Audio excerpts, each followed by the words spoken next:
महर्षि पतंजलि कहते हैं कि संसार जो दुख रूप है, इसमें जो सुख बुद्धि है इसका नाम अविद्या, और शरीर जो है महान अपवित्र है, इसमें जो पवित्र बुद्धि है इसका नाम अविद्या है। और संसार जो दुख रूप है, इसमें जो सुख बुद्धि है इसका नाम अविद्या है। तो अविद्या नाम है अज्ञान का। तो अज्ञान के कारण संसार के वहां सुख प्रतीत होता है। तो इस बातों को समझ कर करके और संसार के पदार्थों के वहां जो सुख बुद्धि हो रही है, इसको ये समझना चाहिए कि ये दुख रूप है, संसार है सो दुख रूप है। और साथ साथ के वहां अनित्य है, अनित्य होने से असत्य है, ये स्वप्न मत है, माया मात्र है। वास्तव की वहां सच्ची जो बात है तो कायम रहे, क्योंकि सिद्धांत है ना सतो विद्यते भावो और ना भावो विद्यते सतः। सतः सत जो है उसका कभी अभाव नहीं होता, और ना भाव विद्यते असत है, ना भाव विद्यते सतः। ये बात जो बताई गई है ना कि सत्य जो वस्तु उसका तो कभी अभाव नहीं होता, और मिथ्या जो वस्तु है उसका अभाव नहीं होता, मानो वो कायम नहीं रहती।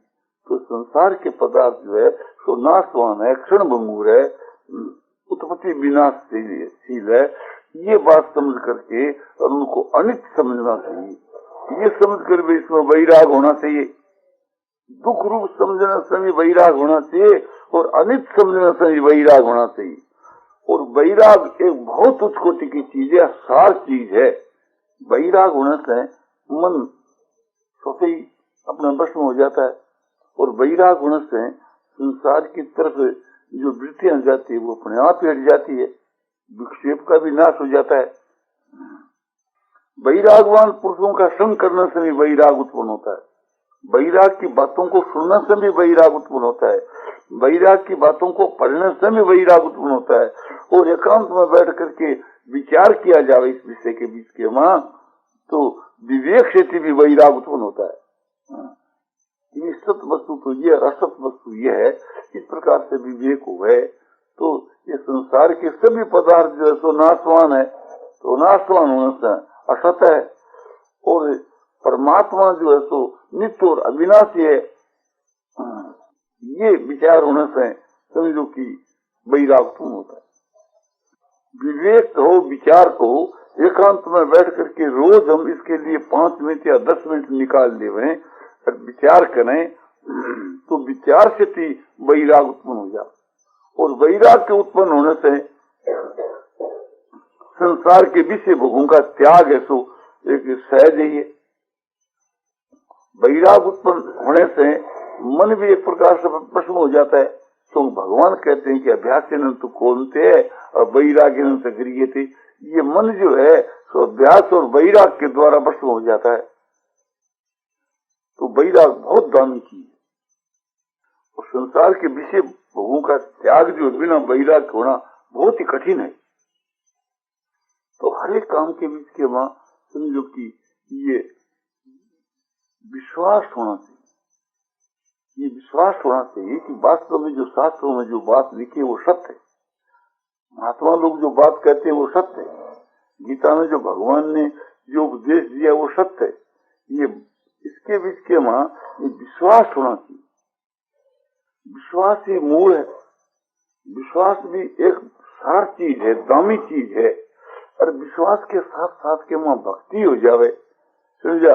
विश्वास के साथ साथ के बीच के वहां एक उसमें ये भाव हो जावे कि ये हमारे लिए बहुत ही हितकर चीज है, तो उसका नाम फिर श्रद्धा हो जाता है। श्रद्धा तो ऐसी चीज है, उसके समान कोई चीज है ही नहीं। श्रद्धा की हम लोगों में कमी है। श्रद्धा की कमी के कारण ही हम लोग जो है अग्रसर नहीं होने पाते। इतने दिन हुए और परमात्मा की प्राप्ति से हम लोग जो वंचित है, उसका कारण क्या है? प्रधान कारण है कि श्रद्धा की कमी, विश्वास की कमी। जैसे जो पदार्थ हम प्रत्यक्ष देखते हैं उनके बीच में हमारा विश्वास हो जाता है, तो उसके लिए तत्परता हो जाती है। तो प्रत्यक्ष के बीच के वहाँ विश्वास होता है, इसमें कोई श्रद्धा की आवश्यकता नहीं। श्रद्धा की आवश्यकता उसमें है कि जो चीज प्रत्यक्ष तो नहीं है किंतु चीज वास्तव में है, उसमें श्रद्धा की आवश्यकता पड़ती। तो शास्त्र जो कहता है, महात्मा लोग जो कुछ कहते हैं, वो बात एकदम इत्थंभूत है। इस प्रकार का विश्वास होने से ही आगे जाकर के श्रद्धा होती है। सत्वानुरूपा सर्वस्य श्रद्धा भवती भारत, श्रद्धा मयोयं पुरुष यूयस श्रद्धस एव स। शिव की जो श्रद्धा जो है अंतःकरण के अनुसार होती है। ये पुरुष श्रद्धामय है। जिसकी जैसी श्रद्धा है वह पुरुष वैसा ही है। जिसकी जैसी श्रद्धा है उसकी वो ये निष्ठा है, वो स्थिति है, वो उसका स्वरूप है। वो अंतःकरण शुद्ध होने से श्रद्धा होती। तो अंतःकरण की शुद्धि होती है निष्काम कर्म से और ईश्वर के भजन से। ईश्वर का भजन और निष्काम कर्म, इससे श्रद्धा होती है। हम निष्काम भाव से तपस्या करें तो एक प्रकार से अंतःकरण शुद्ध होकर के श्रद्धा होती है। हम निष्काम भाव से परोपकार करें तो अंतःकरण की शुद्धि होकर समझो कि उसके में श्रद्धा उत्पन्न होती है। तो हम लोग जो कुछ चेष्टा करते हैं, हमारे सारे कर्म निष्काम भाव से होने चाहिए। किंतु हम लोगों में एक बड़ी बुरी आदत पड़ी हुई है, किसी भी काम को करने के लिए जाते हैं तो प्रथम अपना स्वार्थ देखते हैं, इस काम के करने में हमको क्या मिलेगा, हमको क्या लाभ होगा। इस स्वार्थ के कारण से हम लोगों की बुद्धि मारी जाती। हम लोगों को तो हर एक काम में ये बात विचारनी चाहिए कि इस काम के करने से संसार को क्या सो लाभ होगा, इसमें संसार की क्या सेवा होगी, इसमें संसार का क्या हित होगा। जैसे मूर्ख आदमी, स्वार्थी आदमी अपने व्यक्तिगत स्वार्थ को ही देखता रहता है कि इसमें मुझको क्या लाभ होगा, इसमें मुझको क्या लाभ होगा। यही समझो कि अपने पतन का कारण है। ये हमारे समझो कि पतन का कारण है। हमको हर एक काम में ये सोचना चाहिए कि इस काम के करने से कि जगत जनार्दन का आपने क्या लाभ होगा, जगत जनार्दन का क्या हित होगा, जगत जनार्दन की क्या सेवा होगी। माने इससे क्या हमारे से सेवा बनेगी। भगवान की सेवा से ही तो मुक्ति होती है, भगवान की सेवा से भगवान की प्राप्ति होती है।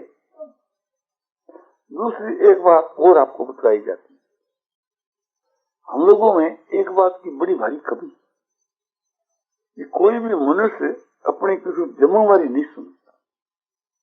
स्वामी जी कल कहते थे, कल हम लोग जो अतर्क गए ना, तो कृष्णदास जी की बहुत ही आवश्यकता थी। हाँ, तो मटर वालों ने एक प्रकार से कह दिया कि और जगह नहीं है, आदमी सब हो गए। उस समय के बीच के वहाँ एक प्रकार से वे तो साधु है, साधु वृत्ति से उतर गए। किंतु लोगों को ये सोचना था कि इसके लिए हम एक आदमी ठहर जाएं तो एक प्रकार से अच्छी बात है।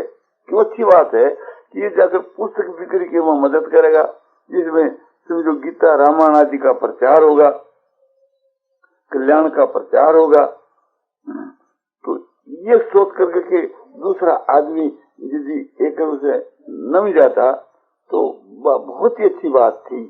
अथवा उसके स्थान में वहां जाकर के बोले कृष्णदास नहीं आए इसलिए उनकी जगह मैं सेवा का काम करूंगा, तो हमारी समझ में उसको ज्यादा लाभ होता।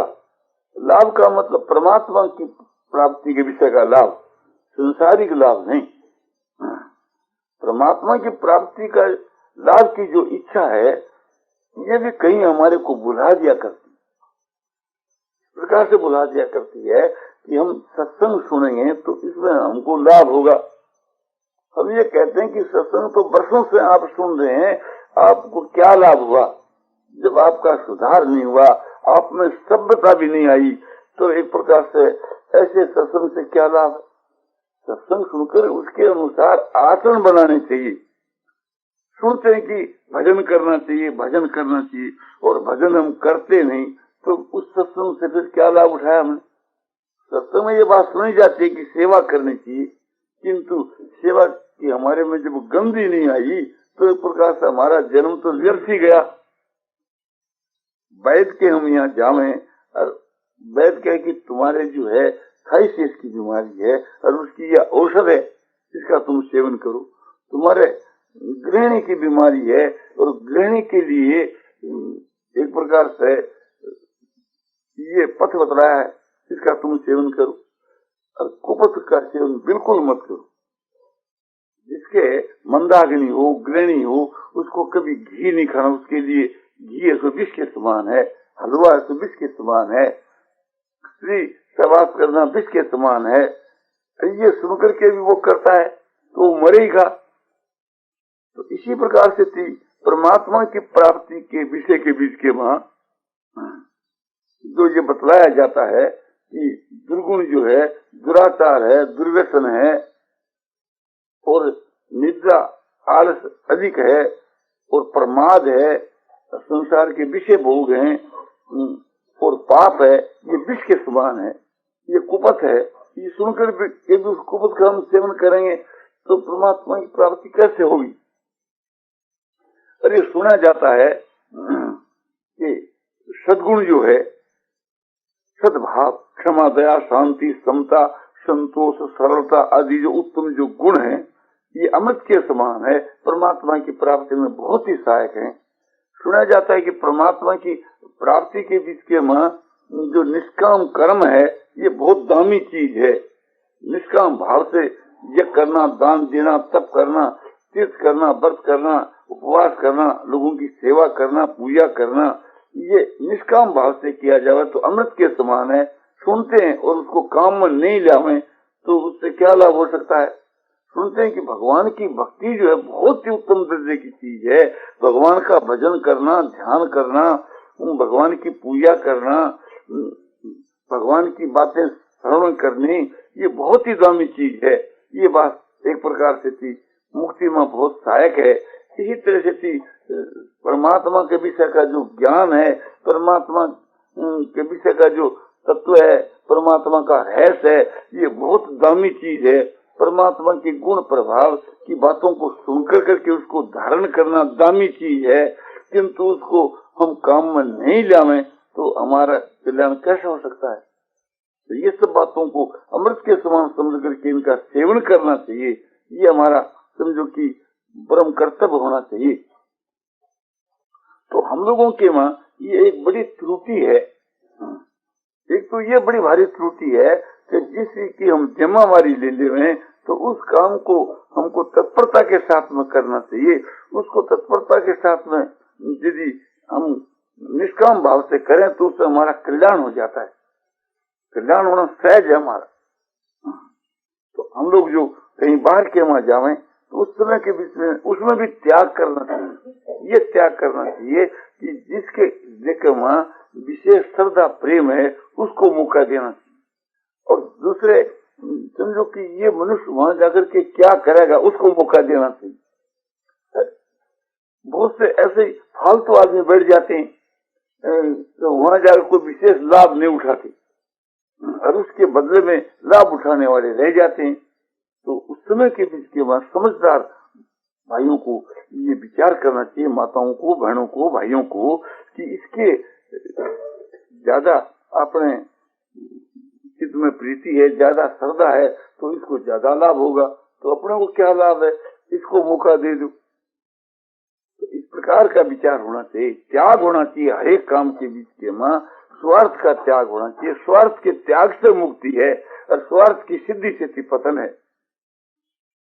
हम जब ऐसा समझें कि जयदयाल जी के संग से हमारी ये तो मुक्ति हो जाएगी, मुक्ति हो जाएगी, और जब ऐसा समझ लिया कि इनके संग से मुक्ति नहीं होगी तब एक प्रकार से समझो कि उन जयदयाल में जो श्रद्धा है, प्रेम है, वो हमारा हट जाएगा। हमको तो ये सोचना चाहिए कि वास्तव के भीतर के बीच के मुक्ति का जो स्वार्थ है वो भी हमारे लिए पतन का हेतु हो जाता है। हमको तो ये समझना चाहिए कि अपने कर्तव्य का पालन करना है, मुक्ति से कोई आवश्यकता नहीं। जैसे जप करना, ध्यान करना, क्यों करना? जप और ध्यान इस वास्ते करना है कि जब ध्यान करना हमारा कर्तव्य है, ईश्वर जो है हमारे स्वामी, उनकी सेवा करना हमारा परम धर्म है, इस दृष्टि से करना है।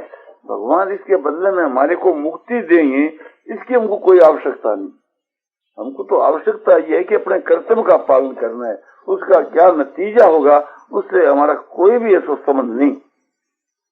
आप सोचो कि यदि एक प्रकार से थी आप हमारा सत्संग करते हैं इसलिए कि हमारी मुक्ति हो जाएगी, तो फिर हम आपका सत्संग क्यों करेंगे?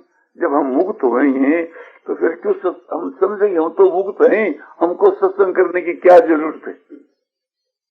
किंतु जो अच्छे जो पुरुष होते हैं, साधक जो होते हैं, सिद्ध होते हैं, वे ये उद्देश्य रखते हैं कि अपना कर्तव्य का पालन करके करते हैं। संसार के भगवान की समझो कि भक्ति का प्रचार हुए, भगवान की गीता है उसके भावों का प्रचार हुए तो भगवान खुश होते हैं, भगवान खुश होते हैं, इसलिए हम करते हैं, इसमें तो कोई आपत्ति नहीं। किंतु इस प्रकार के करने से हमारी मुक्ति होगी तो मुक्ति की इच्छा भी एक प्रकार का समझो कि स्वार्थ है।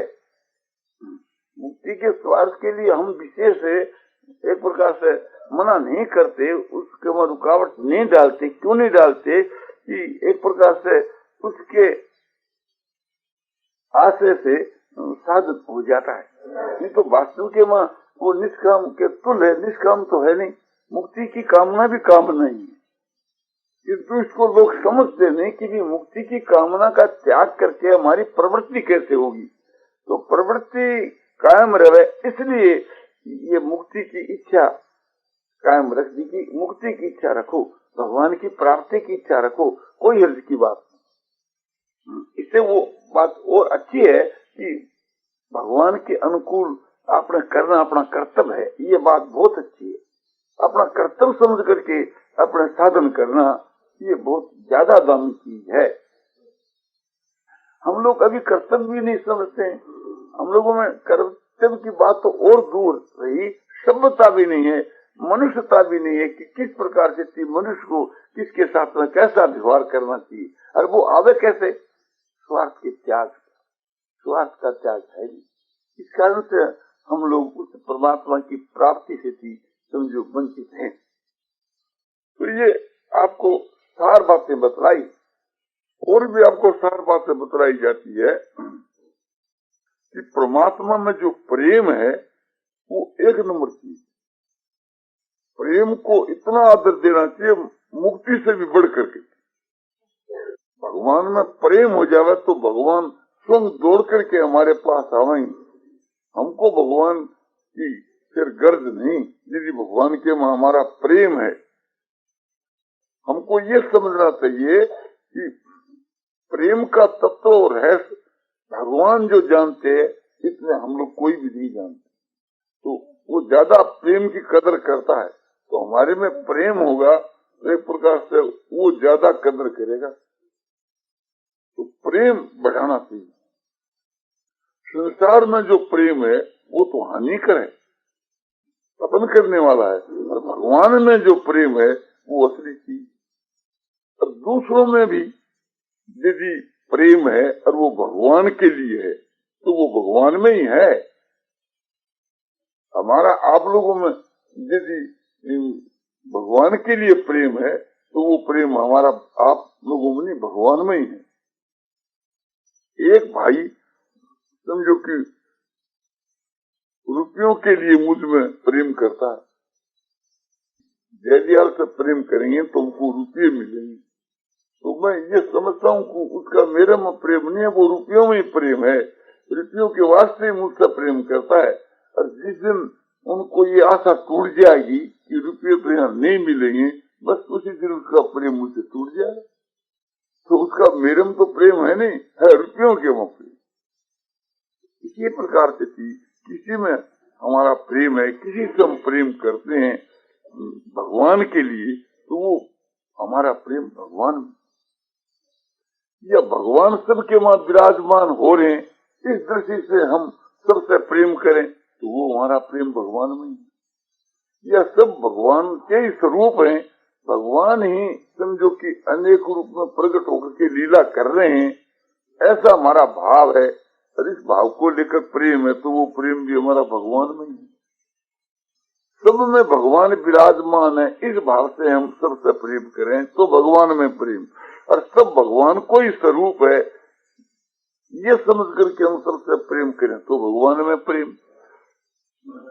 और सबसे प्रेम करने से भगवान खुश होते हैं, भगवान तो ये भी भगवान में ही प्रेम है। और सबसे हम प्रेम करेंगे तो भगवान हमको दर्शन देंगे, तो भगवान के दर्शनों में जो प्रेम है वह भी भगवान में प्रेम। तो भगवान का संबंध जोड़ करके हम एक प्रकार से किसी से प्रेम करें तो वो प्रेम उनमें नहीं है, वो भगवान। तो हमको प्रेम बढ़ाना चाहिए, सबसे प्रेम करना चाहिए। क्यों करना चाहिए? कि भगवान खुश हों। यदि ये बात समझ में आ जाए कि सब ही भगवान को स्वरूप है तो और उत्तम है। किंतु ये बात समझ में नहीं आवे कि भाई ये पशु पक्षी कैसे इसको हम भगवान समझें, हमारे लड़के को हम कैसे भगवान समझें, इस पापी को हम कैसे भगवान समझें, ये बात समझ में नहीं आवे। तो फिर सब में भगवान विराजमान हो रहे हैं, सबकी आत्मा ही परमात्मा है। किसी द्वाल को हम सुख पहुंचा में तो वो तो जड़ है, और किसी प्राणी को हम सुख पहुंचा में तो उसको सुख प्रत्यक्ष में पहुंचता है। तो उसमें भगवान विराजमान हो रहे हैं, ये हमारे ध्यान में आ जावे तो एक प्रकार से वो अपने भगवान की सेवा है। और सब में भगवान विराजमान हो रहे हैं, ये बात समझ में नहीं आवे तो फिर ये समझना चाहिए कि सब जो सब भगवान की प्रजा है, भगवान की संतान है, भगवान सबके माता पिता है। तो बच्चों की सेवा करने से जैसे माता पिता खुश होते हैं, इस प्रकार से भगवान खुश होते हैं। तो इनके साथ में हम प्रेम क्यों करते हैं? कि भगवान को खुश करने के लिए। इनकी हम सेवा क्यों करते हैं? कि भगवान को खुश करने के लिए। तो ये भी एक प्रकार से भगवान की सेवा है। और इनसे प्रेम करना भगवान से प्रेम करना है। मोह के कारण उनमें जो प्रेम करना है, आसक्ति को लेकर उनमें जो प्रेम करना है, जैसे माता आपके लड़के में प्रेम करती है, गाय बाछा में प्रेम करती है, स्त्री अपने पति में प्रेम करती है और पति स्त्री में प्रेम करता है। इस प्रकार का जो ये प्रेम है ये तो मोह है, ये तो एक प्रकार से समझो कि आसक्ति है, ये तो आपने पतन करने वाली चीज। तो इसे तो बचना है, ये तो हटाना है, ये तो है ही सबका। स्त्री में, पुत्र में, धन में, रुपयों में, शरीर में, मान बढ़ाई प्रतिष्ठा में जो प्रीति है, जिसको हम आसक्ति कहते हैं, राग कहते हैं, ये तो एक भयानक खतरे की चीज है। हमारी आत्मा के पतन के बीच के मां समझो कि बहुत ही एक अड़चन डालने वाली चीज है। ऐसा समझ करके इसका तो हर एक प्रकार से समझो कि विनाश करना है, इस आसक्ति का तो मिटाना है इसको। तो ये तो बड़ा भारी दोष है, और वो इसको बड़ा भारी गुण है जो एक प्रकार से सबके मां परमात्मा को लेकर के जो प्रेम हम करते हैं, इस प्रकार से सबसे हम प्रेम करें। आप लोगों को मालूम रहे कि सब परमात्मा के ही समझो कि पुत्र है, संतान है, प्रजा है, ये समझ करके हम प्रेम करें तो वो भी परमात्मा में प्रेम है। उससे बढ़कर के वो है कि परमात्मा सब में विराजमान हो रही, इसलिए सबकी सेवा ही परमात्मा की सेवा है। और सबसे प्रेम करना इस नाते से परमात्मा से प्रेम करना है कि उस आत्मा रूप से उसमें परमात्मा विराजमान हो रहे हैं। तो और भी उत्तम बात, और इससे भी उत्तम बात यह है कि सब परमात्मा को स्वरूप है। भगवान ही एक के अनेक रूप में हुए हैं, अनेक रूप है विष्णु पर विष्णु, भगवान विष्णु ही अनेक रूप में अस्तित्व हो रहे हैं।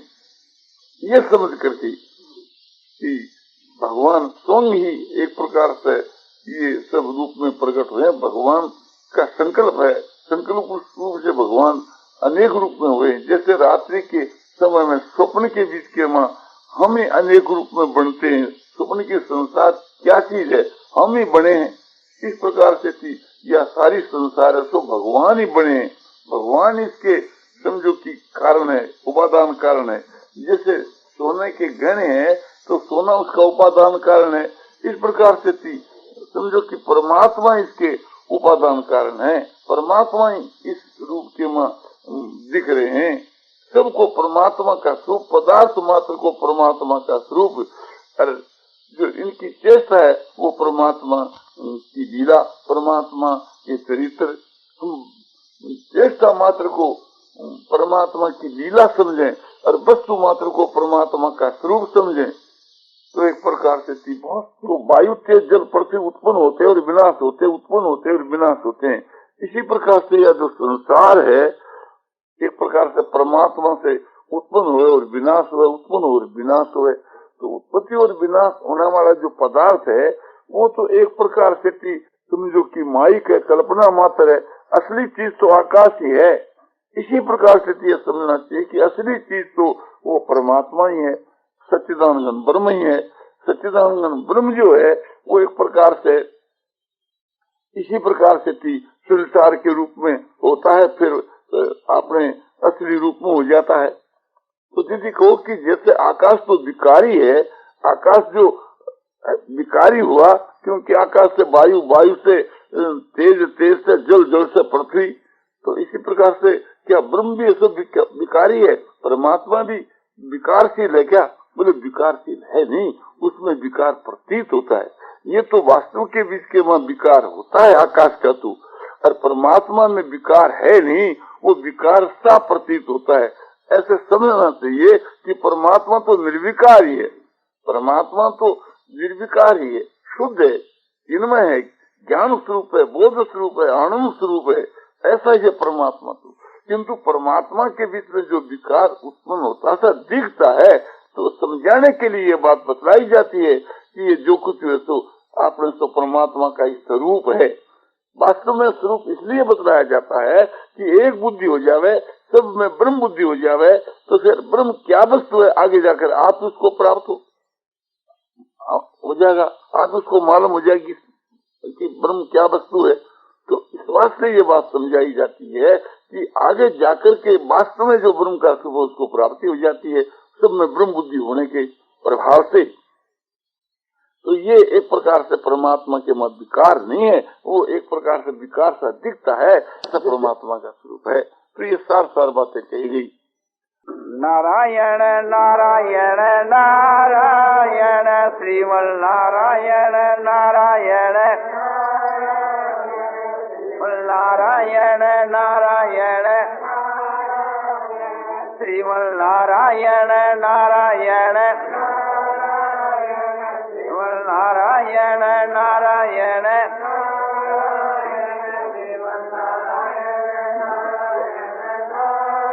आनंदमय आनंदमय आनंदमय आनंदमय पूर्णानंद पूर्णानंद अपारानंद शांतानंद घनानंद अचलानंद ध्रुवानंद नित्यानंद बोधस्वरूपानंद ज्ञानस्वरूपानंद आनंदी आनंद आनंदी आनंद आनंदी आनंद शांति शांति शांति।